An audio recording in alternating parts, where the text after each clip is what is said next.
દિવાળીએ વરસાદ ફટાકડા નહીં ફોડવા દે, અંબાલાલ પટેલની આગાહી। ગુજરાતમાંથી સત્તાવાર રીતે ચોમાસાએ ભલે વિદાય લીધી હોય, પરંતુ માવઠું ખેડૂતોનો પીછો નહીં છોડે।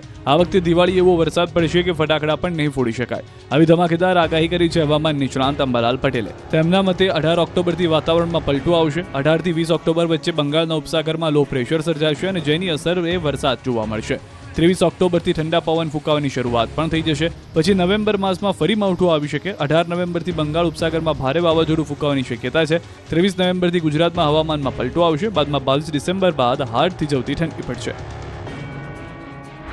દિવાળીની આસપાસ એટલે 18 ઓક્ટોબરથી 30 ઓક્ટોબર સુધીમાં ગુજરાતના હવામાનમાં પલટો આવી શકે અને ક્યાંક માવઠા જેવું થઈ જવાની શક્યતા રહે। બેસતા વર્ષની શરૂઆતથી જ ગુજરાતના ભાગોમાં વાદળવાયુ આવવાની શક્યતા રહે અને 23 ઓક્ટોબરથી ઠંડા પવનો ફૂંકાવાની શક્યતા પણ રહે।